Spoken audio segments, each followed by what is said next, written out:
And let me pull up the presentation. All right. Mokamas Sunday service. We are here today, and I'm going to start and do something a little bit different this week. I'm going to start with my weekly stock picks, just to show you what I intend to trade this week. Not invest, but trade, and why I intend to trade these names. For everyone out there on YouTube, this is for informational purposes only. This is not financial advice. Do your own research, and or make your trades and your investments in conjunction with advice from your licensed financial professionals. So with that said, let's get started. Trading and investing is risky, so do so at your own peril. Right. So my weekly stock picks, for this week specifically, September 16th, which starts tomorrow. So, as you know, if you've paid attention to my channel, I trade trending names when they are at points of exhaustion. So I want to the upside next week, what I'm looking at and or what I'm currently in. I'm actually already in a gold trade. So gold has been hot relatively consistently.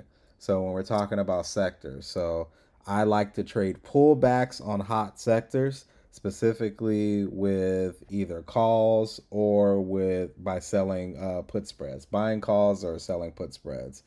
So when I say gold, these are essentially the three names that I mean: GDX, which are the gold miners; GC, which are gold futures; and GLD, which is an ETF pretty much of the gold futures that moves, similarly. I don't typically trade futures, I like trading options. So I will trade GLD options based upon the movement of the gold futures. So if we're looking at specifically the chart, looking at GC, why am I trading GC? Why am I looking to trade GC? So these are just some screenshots, because gold has been trending up for a while now, right? It's been a couple of months that it's been relatively steady. What do I mean by trending upward?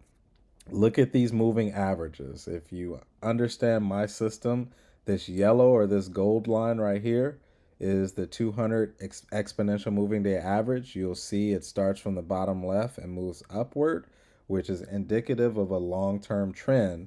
And then you see these other smaller moving averages, the 50, which is my blue, the 34, which is the orange, and the 21, which is the green. They are all trending upwards. So really what I want, and you see like gold made an all-time high, or it's not an all-time, I'm not sure if it's an all-time high, but it's at least like a relatively recent high, probably at least a yearly high. So Mhm. gold has been bullish.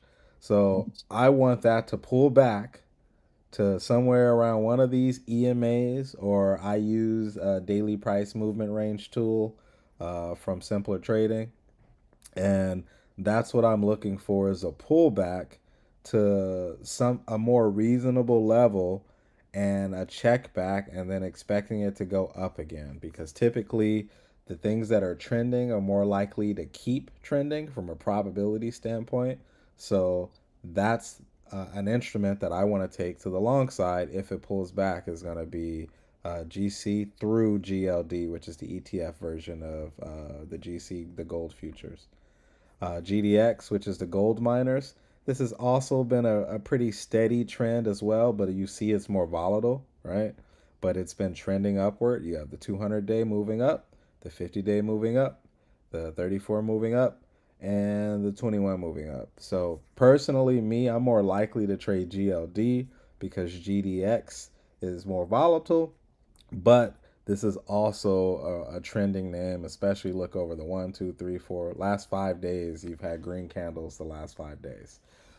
So a pullback on that name to like one of these moving averages, or at least a retracement, a 50% retracement of the last move, is likely going to be a good place to get into GDX. But I would prefer to be in GLD because GDX has more volatility. Because if we go back, right, GC has been more smooth, GDX has been more back and forth, even though it's still making higher highs, which is what I like. High here, higher high, higher high, higher high, right? And so in terms of the trend is still good on gold. How long will it last? Because gold has been going up for a long time. Who knows? But I still want to be in the trend. Also, because we are still in September, even though we had a couple of good days last week, I am still in defense mode. And because if you looked at some statistics, the second half of September is typically worse than the first half. Typically, we did have a pretty bad first half of September, at least the first few days specifically, but the second half tends to be worse. So I am still bullish defensive names like gold, at least until we get out of September, right? Um, what else is a hot sector? Utilities. So Mm. XLU, the hot heaviest weighted name in XLU is NEE, Nextera Energy. So look at utilities, same thing. This hasn't had a lot of volatility when everything else. You've had a couple of bad days, but look at that trend, that steady trend to the upside, right? So what I'm looking for is to get in on one of these bad red candles towards the bottom, right? That is my goal on something that is trending really cleanly like this. If we have one of these red candles like this one or this one right here, that's my point of entry. That's where I'm trying to get in on something that is trending. So that's what I mean by a pullback. A pullback on something that is trending upward that is likely going to keep going upward. So if I can get into XLU next week on a pullback, that's also going to be a target for mine. It is also a safety trade too, because it's a boring utilities, ETF. Um, when things are bad, these are the types of things that the big hedge funds are rotating into because they're perceived to be more safe, right? It's not tech. It's not going to go up and down at this volatile rate. It's mostly going to be steady because it's a boring utility, right? ETF. Next, Nextera Energy inside of XLU is the most heavily weighted. You'll see it looks very similar to the XLU chart. Same thing with this, right? The last 5 days we've had green candles. This is an upward trend. If you're looking at the moving averages, they're all trending upwards, right? Going from the bottom left of the screen up to the top right. That's a positive trend, an upward trend. So I'm looking for a pullback, either a retracement to a specific level based upon a daily price movement range tool that I use, or to one of these moving averages. But looking at NEE, same thing, trending up. So I want a candle, a big red candle. Though that's probably a day that I'm gonna try to hop into something like this if we get one next week. Some pullback on a strong name. All right. Next sector, consumer discretionary, XLY.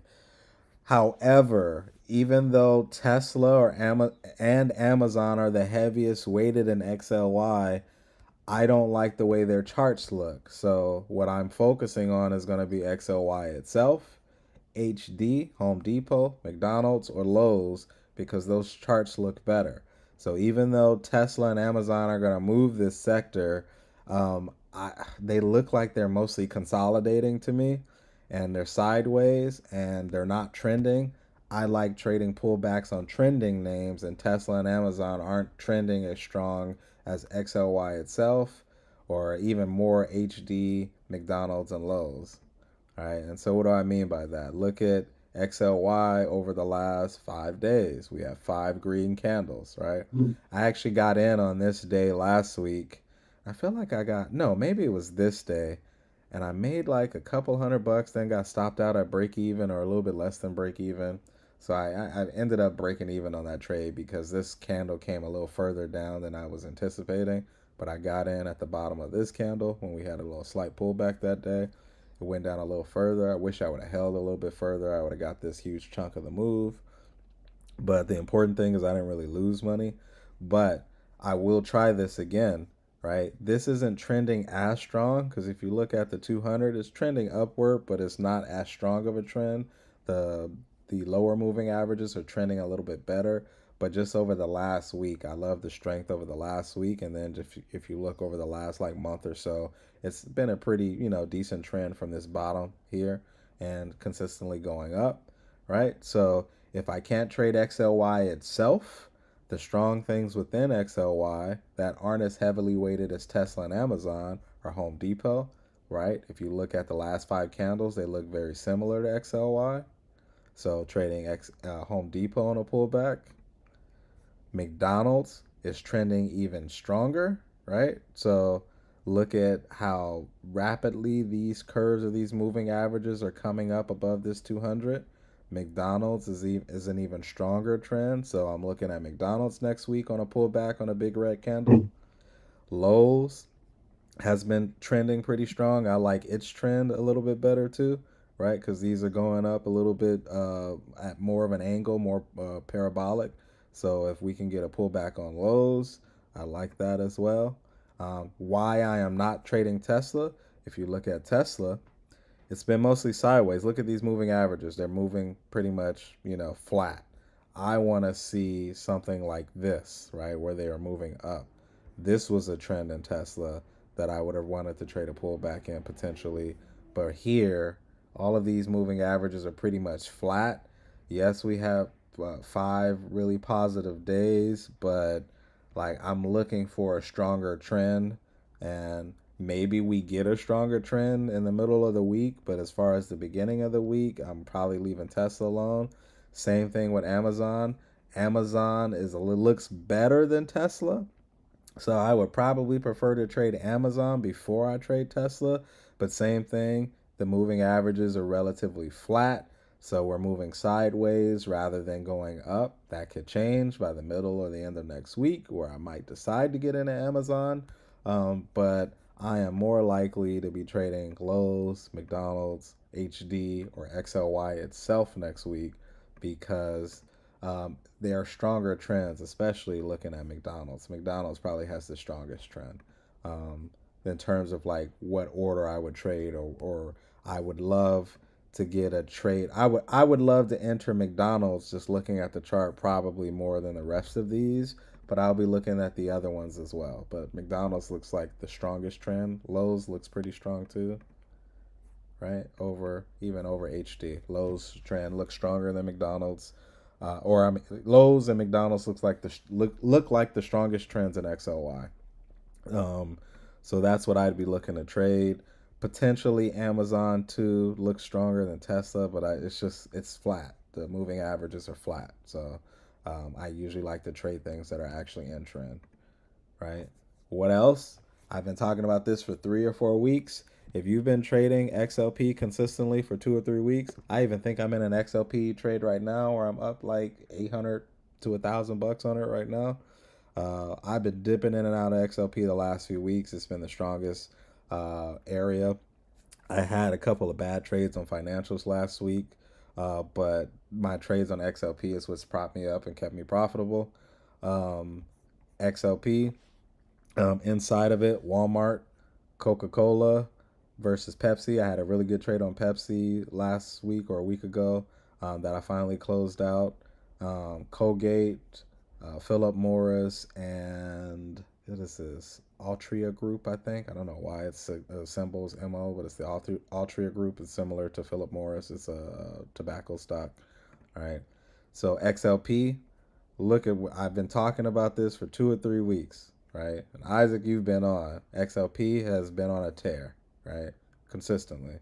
It's been relatively consistent, and the names inside of it have been consistent.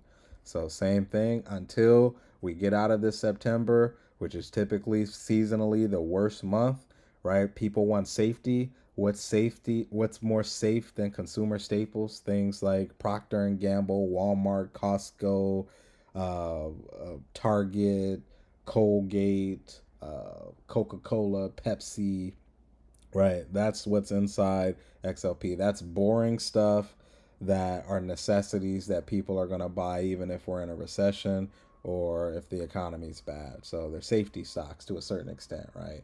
When we're talking about safety. And if we're in a month that's negative or we're heading down, people tend to head into safety, right? So XLP, oh, I got in just to show you last week on this red candle right here, this big red candle down. It was trending down. I got in towards the bottom of this red candle, and that's why I'm up almost $1,000 on my XLP trade. 2 days later, it came up. Right, I scaled out of this R twice, and I have a remaining position with 3 contracts left. So this was like almost like a perfect trade. This is what I mean by something that is strong, that pulls back, that gets exhausted, came right back to that 21 moving average. I got in close to that 21, and it popped right on up and up $1,000 a couple days later.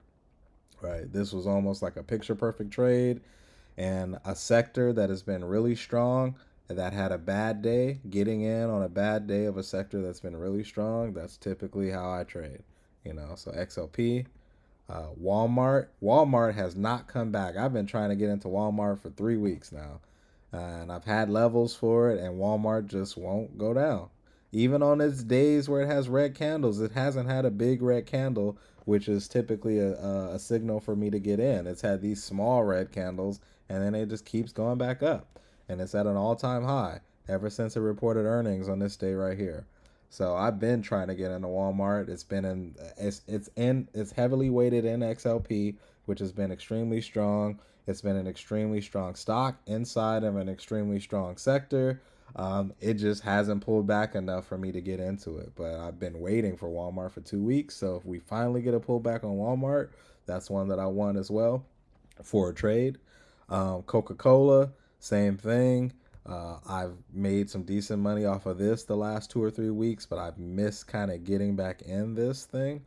But same thing with Coca-Cola. If we have another big red candle day, if you look at the moving averages, up the 200, the 50, the 35, the 21, moving up from the bottom left to the top right.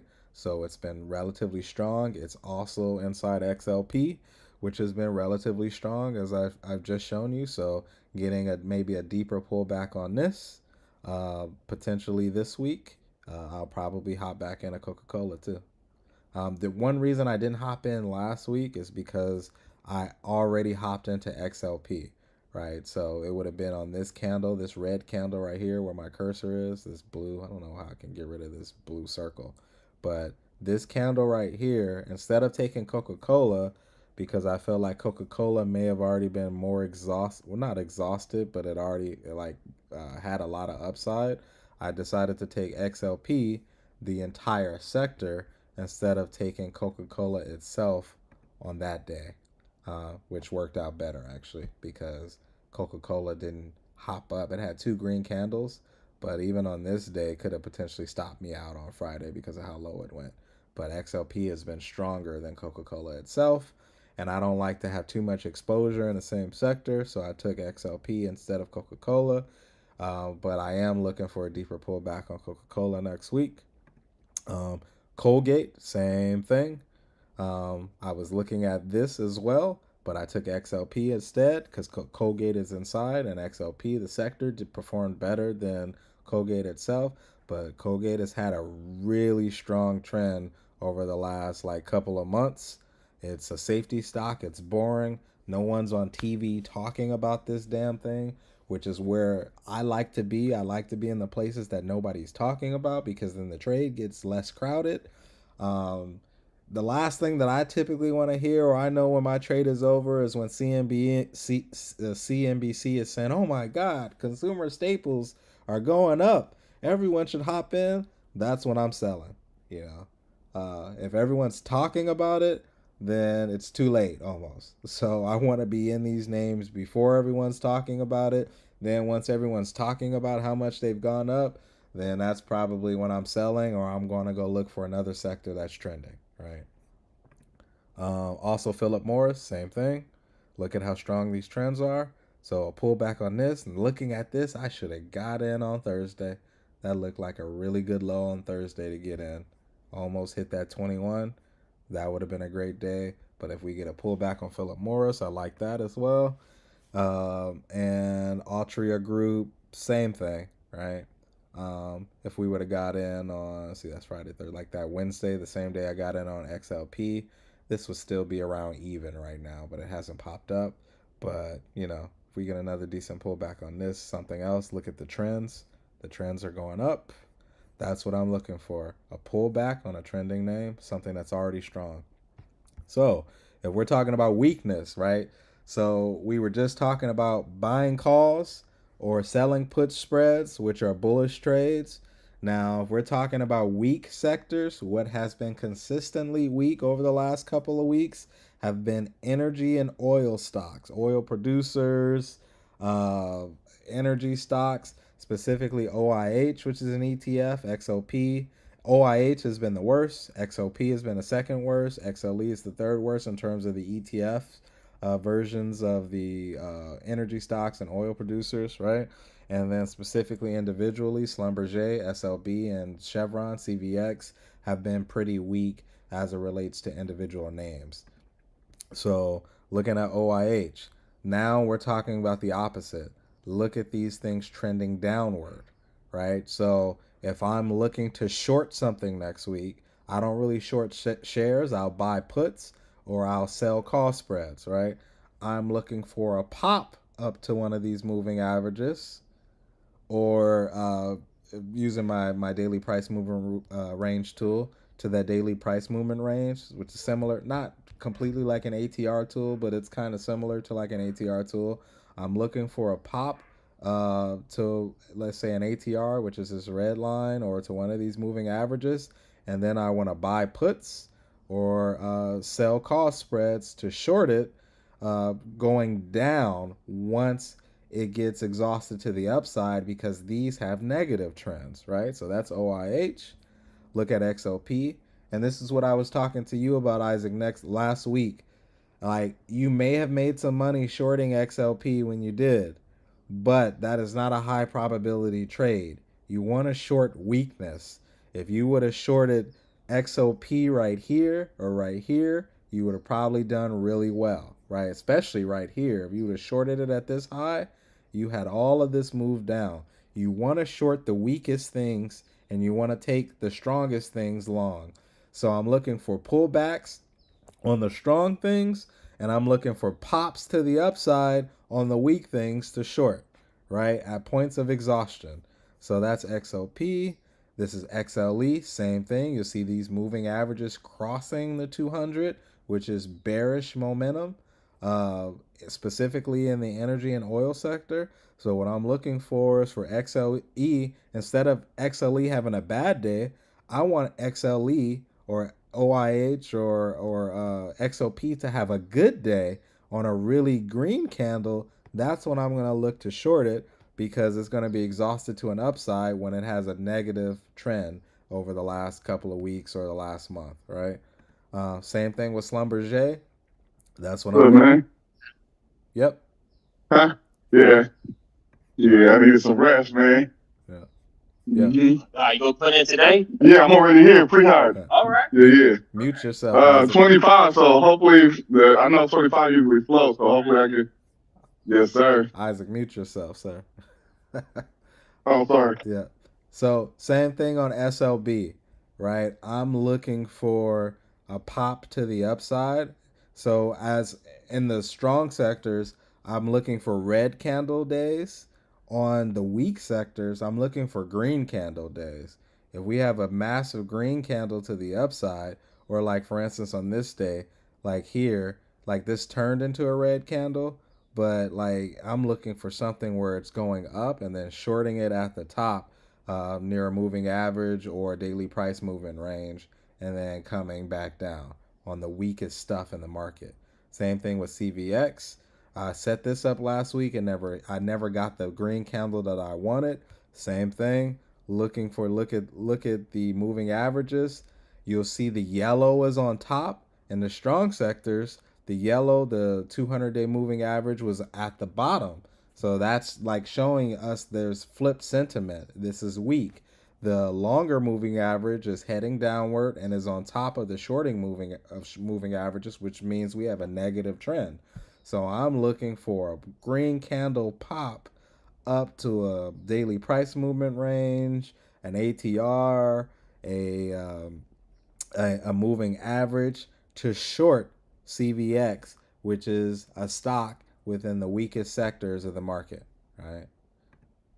All right. So before we head on to weekly news, does anybody have any questions about like my strategy in terms of like how I'm trading. And specifically, I'm swing trading now. I've kind of even stopped the day trading as much unless there's like a really clear setup. But like I'm mostly swing trading, which are usually like 1 to 2 to like 2 to 3 week holds. But do you see kind of like how I build my weekly watch list? And DeAndre? Yeah, yeah. But quick Yeah, I question do. though. I do. That makes sense. Say you do actual shares as opposed to options, right? Do you just put a notification of the downside, or do you put like a stop loss and just get out automatically? Does that make Uh, sense? what you're talking about, like if I'm already in a trade? Yes. Or you're about to execute on a trade because it hit your level. Let's say you're trying to get the upside, right? So you're trying to catch it at what you think might be the bottom, Yes. and so it hits your level. And I know you typically go. You have another price where you want to get at least notified of if it drops below what you think it will before you think. I mean, if it goes below what you think is the exhaustion level, do you have an automatic get out setup, or do you just get notified and then make the decision then? For me, it depends. So, I'm an attorney. If I have a deposition that day where I'm not going to be able to look at the screen, I'm probably going to set an actual automated stop, right? Where, hey, if this option, let's say I buy an option for $1.25, let's say $1. Let's say I buy an option for $1, and let's say I buy like four of those, or just so it's $400. So if the option price drops to 75 cents, if I just bought a call on something, just simplify it. Let's not talk about spreads. If I'm just buying a call, I bought a call for $1, four of them, and then my stop loss is at 75 cents. If I'm really busy that day, and I know I'm not going to be able to look at it, I'll set an automated stop for around 75 cents. I'll probably look at the spread though. So if I really want to get out at 75, I might want to put the stop at like 80 cents if I know the spread is 5 cents to make sure that I get out at 75, or if I want to keep a little bit of a little bit more wiggle, then I might just keep my stop loss at 75 or 70 cents for a little bit more wiggle, just in case it pops up at that level, right? So I'll automate it if I'm really busy that day. If I'm less busy, meaning I don't have anything on my calendar that's going to be taking my attention, I'm going to be able to look right when it hits that level. I will typically set an alert at 5 cents above my stop loss. So my stop losses are typically 25% when I'm buying calls or selling put, or buying calls or buying puts. Even actually when I sell spreads, it's typically around a 25% stop loss. So what I will do is I will set an alert on the option chart that says, "Hey, if this option price drops to 80 cents, 5 cents above my stop loss, let me know." And then I'm going to go look at the chart and see if we're at a point where it looks like we're about to bounce higher, where maybe I should just keep watching it for the next 5, 10, 15 minutes, or if we're going to keep heading lower. And if we keep heading lower and we get to my stop, then I'll put it in order to get out the trade. So I would say it depends. I'll automate it if I'm really busy, and I'll just set an alert if I have time to look that day. All right, appreciate you. Yeah. Any other questions, issues? All right. With that being said, we're going to move on. Weekly news this week. The biggest news this week is going to be the Fed decision on interest rates, which is Wednesday. Everyone, and I would say everyone, meaning the stock market, is pricing in at least a 0.25% cut because the Fed chair has already stated that he's cutting this cycle the last time he spoke. So that's already priced in. So, in terms of negative things that could happen for the market, if the Fed chair surprises us all on Wednesday and says he's not cutting at all, that's something that's going to be bearish for the market that could potentially cause the market to come down.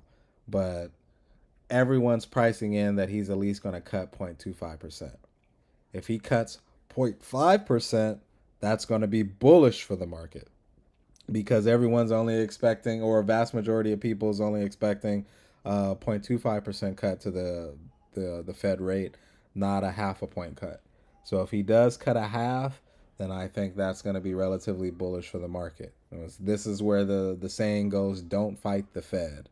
If the Fed is cutting interest rates, that's typically bullish. But if they only cut a quarter point, I don't think that really helps the market that much because I think everyone is already pricing that in. So it's all about sentiment. So I think the baseline right now is 0.25%. And I even feel because we're at the end of September, people might be selling the news anyway because the market just tends to work that way.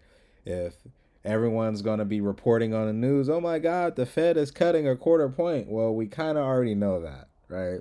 Everyone's already expecting that. The only surprise is if he cuts a half point. That's what's going to be really bullish.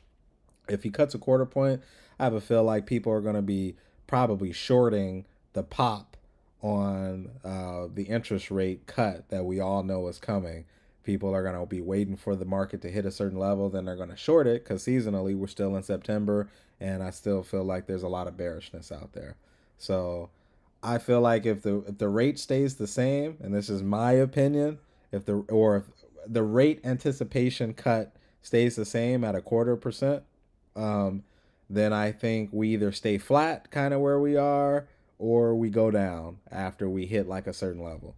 And if he gives us a half a cut point or a half a percentage point cut, I feel like that is really the only news that's going to be bullish out of this Wednesday Fed decision. And then after the decision at 2 p.m., I think it's 2 p.m. Eastern, but don't quote me on that. Then the Fed president is going to be talking 30 minutes later, and then who knows what he's going to say. So if he says, like, we're cutting a quarter point, but we anticipate a bigger cut next cycle or the next meeting, then that's going to be bullish, right? If he says we're cutting a quarter point and we're going to wait and see, and I don't know if we're going to cut it even further, that might be a little bit bearish for the market. So that's kind of where we're waiting on Wednesday. And more so than trying to interpret what he says, I'm going to be looking at how the indexes respond to the actual rate decision and then to what he says, rather than trying to interpret what he's saying and trying to bet on one side or the other. I'm just going to pull up the indexes. The four that I always pull up, which are pretty much the engines of the market, are going to be the Russell, RTY, the Dow, YM, the ES, the S&P 500, and then the NASDAQ, the NQ.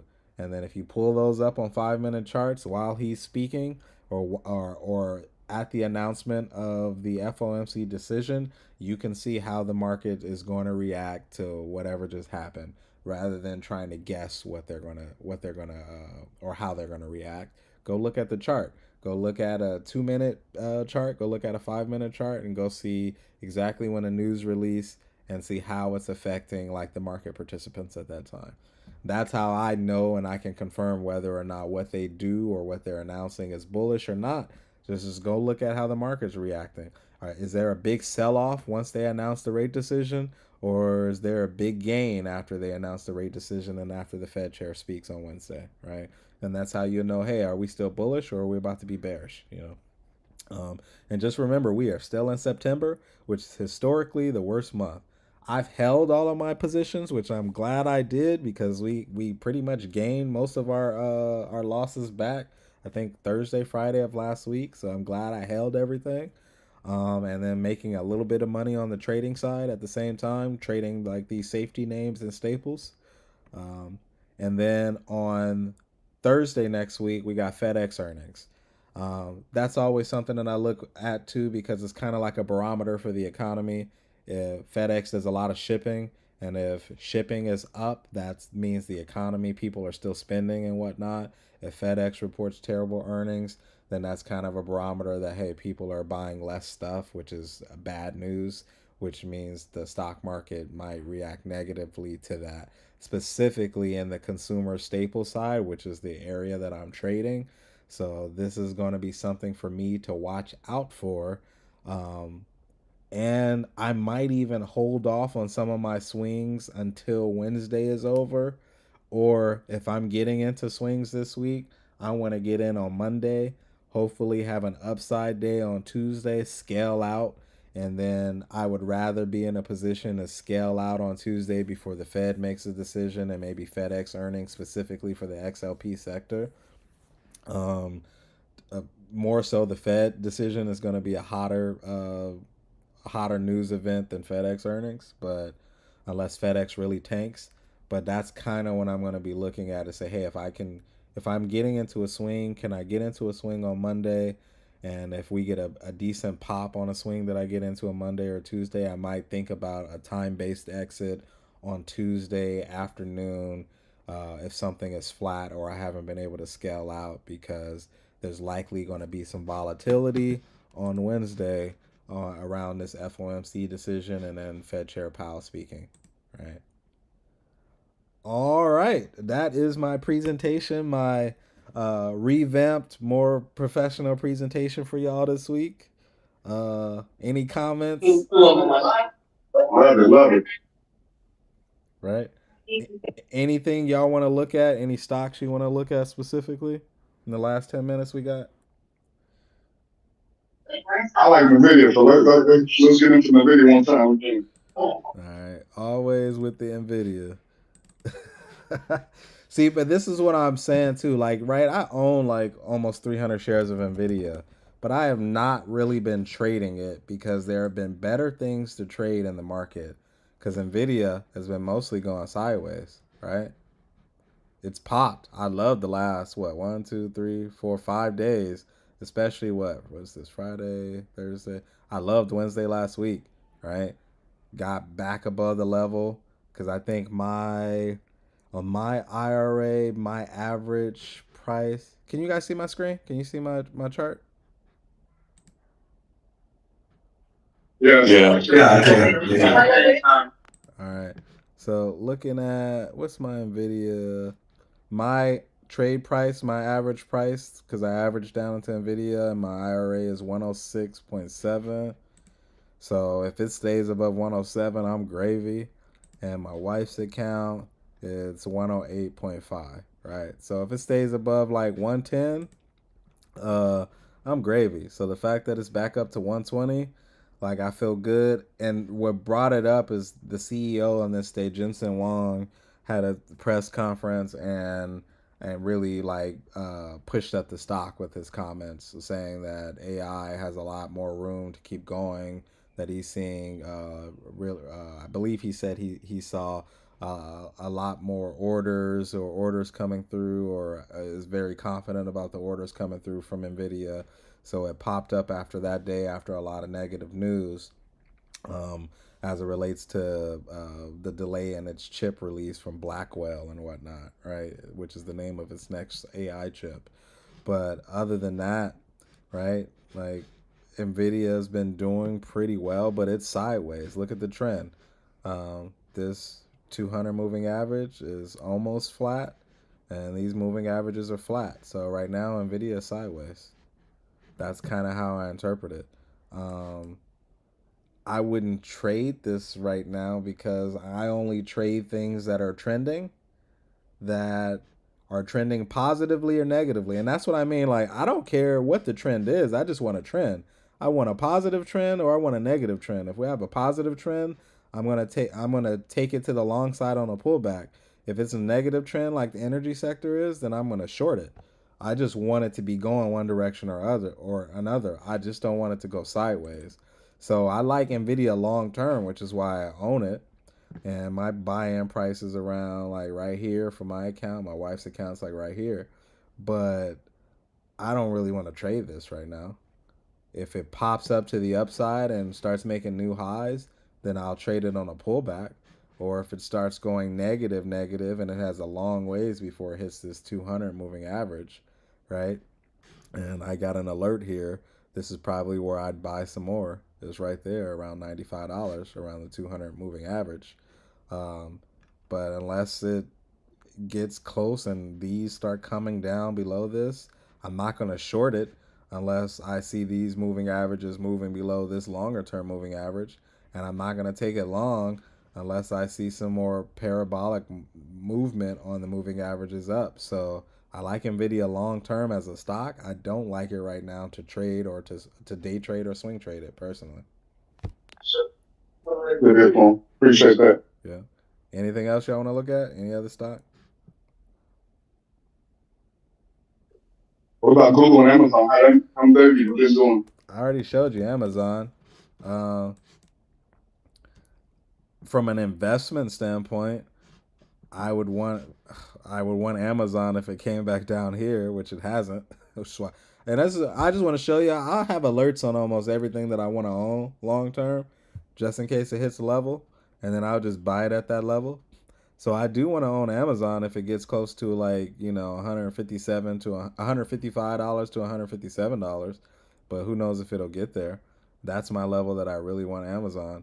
Um, and I already kind of talked about this. It's in XLY, but the trend is flat on this one too. Look at that 200. It's almost sideways. The trend. Let's look at Home Depot too afterwards. Yeah, I already showed you Home Depot. This one I do like as a swing trade because the trend is it's in XLY, which is a trending sector, and the trend lines are moving up. And we've had 5 positive days, and we made new highs. So this is a positive trend. The stock is more bullish. We keep making new highs. So I like this one on a pullback. It's in a trending sector and it's relatively strong. Right. So what I usually use is I have a daily price movement range tool.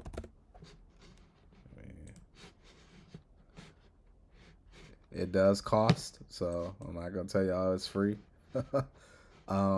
Usually, what I'm looking for, this looks like it's moving into a trend. I also have a trend tool, right? The momentum is bullish. The trend is starting to become bullish too.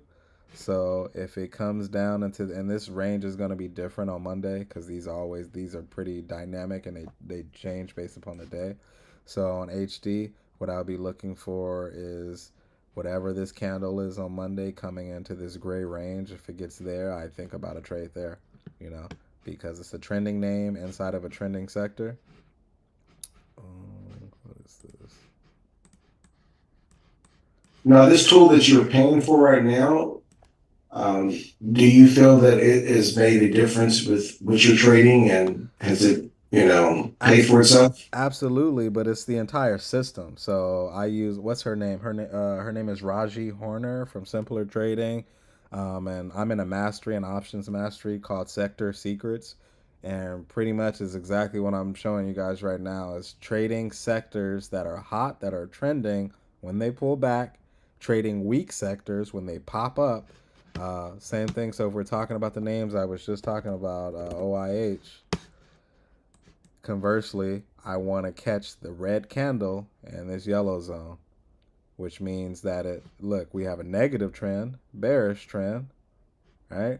And me, because I know a little bit more about technical analysis, I don't need these tools to determine that this stock is bearish. I can tell it's bearish based upon the movement of the moving averages coming down. If the moving averages are sloping from the top left down to the bottom right, that means the trend is negative.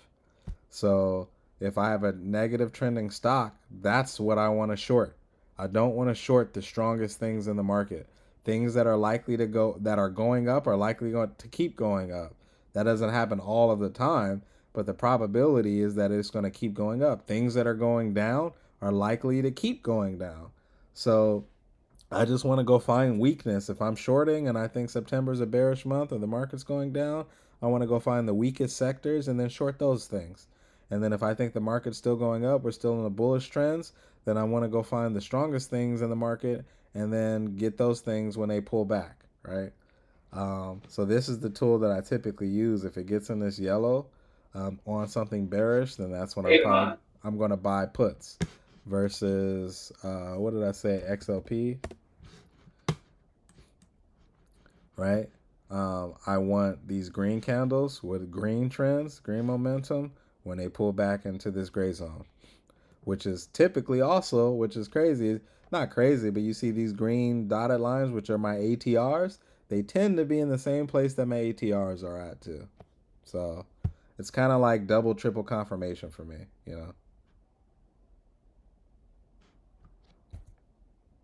Right. So that's pretty much how I trade. So XLP, you see this major candle right here. That was what, Friday, Thursday, Wednesday. That was on Wednesday. It came down to this gray zone. I bought, I think, maybe like 14, 15 contracts on this day. And then it's been gravy ever since for 2 days. And I've been able to scale out. If you look at my trading account, I'm still in my last 3 contracts. Let me go look at. Can I change?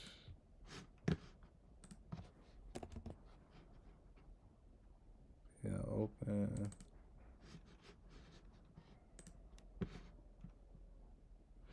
Yeah, this trade, because I think I've only traded it once this year. It's up about $826.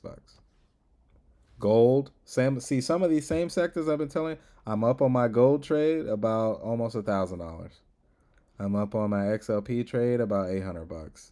And then J&J, I was kind of trading XLV. J&J specifically has been the strongest inside healthcare. I didn't really give you all that sector because this month the more strong sectors have been gold, XLY, and XLP. So those are the 3 that I'm focusing on. But healthcare did pretty well too. I dipped my toe. I should have bought more contracts of this, but I'm up $400 on that trade. So here's the 3 that I have open. XLF was my worst trade last week, but I'm still up because of these 3 and then that Pepsi and that Coca-Cola trade that I have. Right? Nice. So just showing y'all that's how I'm trading. And I've stopped day trading so much because day trades haven't been working so well. My swing trades have been working a lot better than my day trades. So I've been mostly exclusively, maybe with the exception of one trade here and there a week. When I wake up in the morning, instead of trying to look for day trades, I'm mostly looking for swing trades, looking for things that are trending, like Coca-Cola, that are coming inside. I almost should have bought this Friday. Damn it.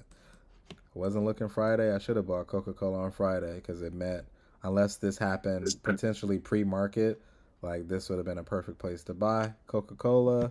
What other names? GC. Gold has been amazing. That's how I made that $1,000. Was I think I got into gold maybe on this day, and it just kind of bounced around for a minute and went up, and then this day we had a huge gain. That's how I made that $1,000. Right. Momo, when you say you're doing swings, are you like how far are you swinging out? Months, weeks? No. That's exactly what I was going to ask. So just to show you my XLP trade, that expires September 20th. So I think that was less than 2 weeks out, maybe more than a week, but less than 2 weeks. J&J, I'm out to October 4th, so that's like 2 or 3 weeks. And gold, that expires September 20th. I've been in this for a little bit. I think this was like 2 or 3 weeks. So usually I'm trying to go 2 or 3 weeks out. That's where a lot of the liquidity is. If you usually go out further than that, there's typically no liquidity. Like if we go look at, what are we on? Let's do GLD. So you're looking at like open interest on it? Yeah. So like where are we? September 15th. If we go out like to the 27th, you'll see you can find maybe 1 or 2 with 1,000 open interest or more, right? Some liquidity. But as you go out further than that, if you go out October 4th, the open interest, well, you still got some contracts, right? That I feel like 2 or 3 weeks out, you find some decent open interest. If you go out further than that, right? More than 3 weeks, the open interest dries up. So I'm usually in that 2 to 3 week range. So XLP. And then sometimes the liquidity stops me from trading something. So XLP, the option that I'm in right now, look, the liquidity is 2,800. I told you I usually like to trade things more than 1,000. So the option that I'm in is liquid. That one's expiring Friday, which means I got to get out of that trade by Friday. But if we go like 2.5 weeks out, look, the liquidity is less. So if I were to find another pullback on XLP, look, actually I probably couldn't trade it, or I have to go further out. There's no liquidity on the 27th. There's no liquidity on the October 4th. All the liquidity is expiring this week, which tells me that this trade actually might be close to being over. And then this Friday too is options expiration. It's the third Friday of the month. So be careful trading on Friday because there's going to be a lot of volatility because a lot of options expire on September 20th. Um, yeah, and if you go out even further, there's nothing. So that might stop me from trading XLP next week if I found a swing, is there's no liquidity in the options. So instead of taking XLP, I might take Coca-Cola or something inside of it because look, there's more liquidity in Coca-Cola. Let's see, 2 weeks out, and more here, but I usually like something in the money. So I probably look at no October 4th, no liquidity. October 11th, yeah, actually not that much liquidity. That tells me this trade might be close to being over at the end of this week because I don't see any liquidity weeks out. That would stop me from trading this unless, um, yeah, unless the stock goes up, then pulls back because there's more liquidity here. But I only trade things in the money. This is the closest, but even this, I don't like trading things under $1 either. So if this dropped further, this is going to be under $1. So we might have some issues with Coca-Cola, but like Colgate. So I might do some shorter swings. So if one of these pulled back on Monday, then my expiration might just be the end of the week where I'm going to try to get out by the end of the week because of the liquidity issues. But that's also something. And then sometimes this changes. So you need to look at it during the middle of the week. And there might be some more open interest at the time that you're actually trying to trade a particular name. What else did we talk about? Like HD. HD has more liquidity, especially end of this week. Nothing the next week on the 27th. Nothing on the 24th. Yeah, pretty illiquid. So that's also something to look out. But yeah, a week to like 3 weeks out is typically the sweet spot. Yeah, if I'm trading most of these names this week, I'm probably just going to be trading them till Friday because that's where all the liquidity is. Right? You see what I'm saying with open interest? So that's how I'm picking my expirations, honestly. The one I like further out expirations too that are 2 or 3 weeks out because time decay is less, you know. So if I'm taking the trade via like buying calls or buying puts, what else did I say? And then I kind of hit the sector. So like let's say where GLD is. Yeah, there's some liquidity here. I might just have to go deeper in the money. Um, that's a little expensive though. But yeah, I probably would just be trading things through the end of this week in the sectors that I gave you because I'm not finding much liquidity. And so if we look at J and J, which is what I'm currently in inside XLV, yeah, the strike that I chose, you'll see my position right there. The strike that I chose had 1600 open interest. That's why I took this one versus this one or this one. Feel me? And October 4th had liquidity versus the 11th, no liquidity. 20th, this Friday has some liquidity, but I want to be further out. Some liquidity on the 27th, but I still like to be further out. So 3 weeks out still has some liquidity, so I took this one.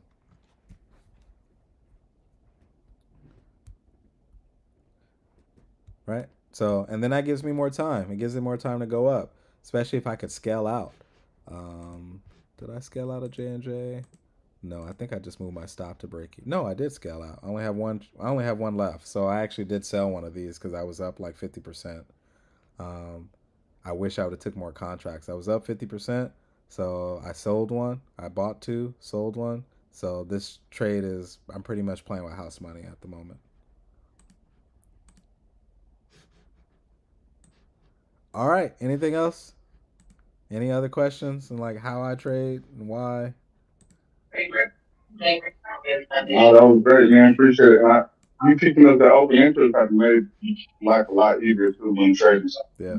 That's important if you want to be able to get in and out of a trade quickly. If there's no one to trade with, who are you gonna sell it to, even if it goes up? That's how I like. You need someone to sell it to. I don't care if your Jordans are worth $500. If nobody wants to buy them, who cares? You know. All right. That's it for this week. Mokama Appreciate Sunday you. service, making it rain without the umbrellas. Once again, if anyone else wants to be on the Zoom live and ask questions, send me a DM at MoStacksLA on Instagram or comment on one of these videos or send me a message one way or another. All right, gents, next week, 8 a.m., same time, same place. Peace. Hey. Sound good, my guy. Appreciate you. All right, deuces. Thank you.